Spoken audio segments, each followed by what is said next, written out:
Hind kinosi muxlislari uni Jiyaxon sifatida tanishadi. Atigi 3 filmda suratga tushgan aktrisa to'satdan o'z joniga qasd qilishi oqibatida kinoda ko'p o'ynay olmadi. Haqiqiy ismi Nafisa bo'lgan Jiyaxon 1988-yil 20-fevralda Nyu-Yorkda tug'ildi. Onasi Robiya Amin teleko'rsatuvlar uchun ssenariylar yozar, BBCda ishlardi.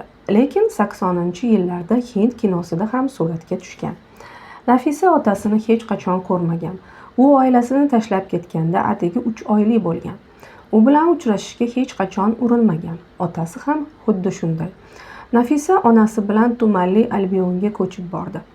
Onasi yana turmushga chiqdi. Ko'p o'tmay qiz 2 singilli bo'ldi. Nafisa 7 yoshga to'lganda o'gay otasi ham oilani tashlab ketdi.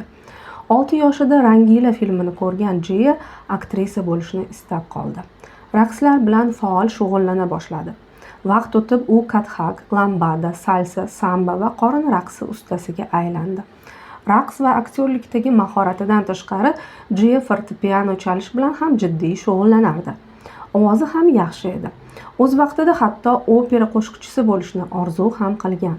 Maktabni tamomlagandan so'ng Jiya Manhattan'da joylashgan teatr va kino institutiga o'qishga kirdi. Kunlarning birida unga shunday taklif bildirishdiki, qiz rad etolmadi. Unga faqat Sen filmidan epizodik rolni ishonishdi. Jiya o'qishni tashlab orzusini ro'yobga chiqarish uchun jo'nadi. Mumbayga kelgan Jiyaning kinodagi ilk tajribasi omadsiz bo'ldi. Rejissyor Jiyaning ekranda obrazni ko'rsatib bera olmasligini tushundi. Qiz bu rol uchun hali juda yosh edi. Jiyaning o'zi ham rejissyorning fikriga qo'shildi. Natijada unga mo'ljallangan rolni Diya Mirza o'ynadi. 19 ga to'lgach Jiyaning aktrisalik orzusi nihoyat ushala boshladi. Yosh qizga sevgiga ishonish oson emas trilleridan rol berishdi. Film nihoyatda bahsli mavzuda edi. Balki shu sababli kino ijrada muvaffaqiyatsizlikka uchragandir. Bu filmda Jiya Amitabh Bachchan va Aftab Shivdasani bilan birga suratga tushdi. Tanqidchilar boshlovchi aktrisaning dadil ijrosini payqashdi. Natijada uni Filmfare mukofotiga nomzod qilib ko'rsatishdi. Lekin eng yaxshi debyutant aktrisa nominatsiyasida g'oliblik Deepika Padukonga nasib qildi.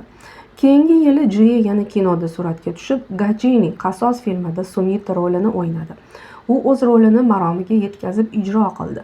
Film 2008-yilning eng kassabob filmi bo'ldi. 2010-yilda Jiya navbatdagi Imkon uchun raqs tush filmida suratga tushishni tugatdi. Lekin loyihani tark etishiga to'g'ri keldi. O'shanda u suratga tushgan oxirgi film Bari butunlik ekranga chiqdi. Bu film ham kassabob bo'ldi. Tanqidchilar uning filmda paydo bo'lishini uzuq-yuluq deb hisoblashdi. Jiya 3 yil davomida suratga tushmadi. Bunga sabab shuki, Hindistonda sodir etilgan qator terrorchilik harakatlaridan so'ng ko'p xorijlik fuqarolarga ishchi vizani uzaytirishni istashmadi. Jiya esa Buyuk Britaniya fuqarosi edi. U deyarli ishsiz qoldi. Vaholanki qiziqarli takliflari bor edi. Taqiq olingach, Jiya yana Bollywoodga qaytdi, biroq bu paytga kelib uni deyarli unutishgandi. 2013-yilda vafotidan so'ng bir necha oy oldin Jiya yangi filmda suratga tushishni boshlamoqchi edi. Afsuski, unga keyingi loyihalarda qatnashish nasib qilmadi.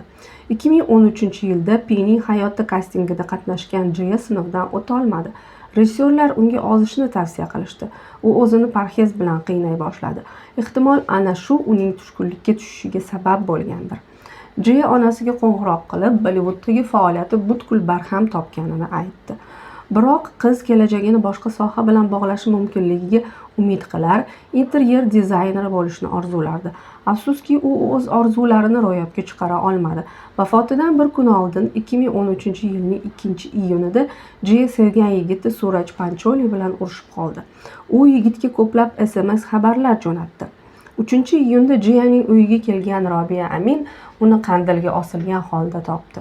Tergovchilar kelgach, Jiyaning telefonidan yuborilgan so'nggi xabarlar Suraj Pancholiga atalganini aniqlashdi.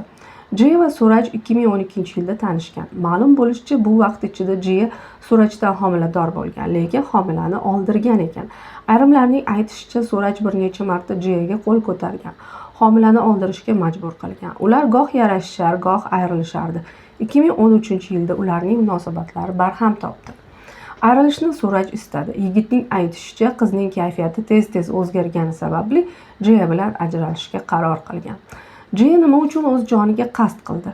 Bu jumboq edi. Sud ekspertlari uning qonida alkogol bo'lganini aniqlashdi. U uzoq davom etgan depressiyada edi. Buning ustiga kinodagi faoliyati omadsiz kechayotgandi.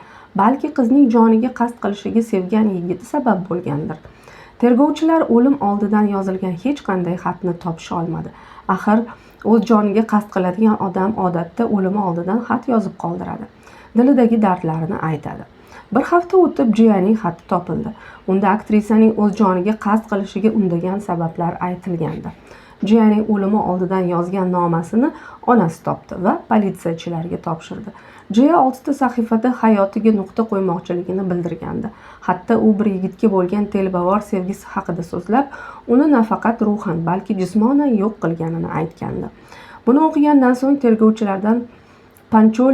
tergovchilar Pancholidan shubhalana boshlashdi. Uni darrov hibsga olishdi. Surajga o'z joniga qasd qilishgacha olib borish aybi qo'yildi. Ammo biroz vaqt o'tib tergovchilarda shubha tug'ildi. Qizning boshqa xatlaridagi dastxat o'limi oldidan yozgan dastxatiga mos kelmasdi. Qolaversa, oxirgi xatda sana ko'rsatilmagan edi. Buning ustiga Jaya xatida biron marta ham Surajning ismini tilga olmagandi. Ko'p o'tmay sud Surajni garov evaziga hibsdan ozod qildi. Sudya shuningdek aktrisa Surajga haddan tashqari qattiq bog'lanib qolganini ta'kidladi. Lekin Jayaning onasi qasos olishni istardi. U qizining o'limida aybdorni jazolash uchun tergovni davom ettirish kerakligini, shu maqsadda Jayaning jasadini eksgumatsiya qilishni talab qilardi. U qizini o'ldirishgan degan fikrda edi. Jayaning onasining iltimosi bilan mustaqil ekspertiza o'tkazildi. Ekspertiza xulosasida aktrisaning o'limi katta ehtimol bilan osib o'ldirish bo'lgani aytilgandi. Aktyor Sushant Singh Rajputning vafotidan so'ng Jayaning onasi bu o'limlar o'zaro bog'liqligini da'vo qilib, qizining vafotini qayta tekshirishni boshlashni so'radi. Biroq ish qayta ochilmadi. Jayaxon uchun aynan nima? Sevgilisi bilan bog'liq mojarolarmi yoki kasbiy hayotdagi omadsizliklarmi oxirgi tomchi bo'lganini endi aytish qiyin. Biroq Jayaning vafotidan so'ng Suraj Pancholining nomiga o'chirib bo'lmas dog' tushgani aniq.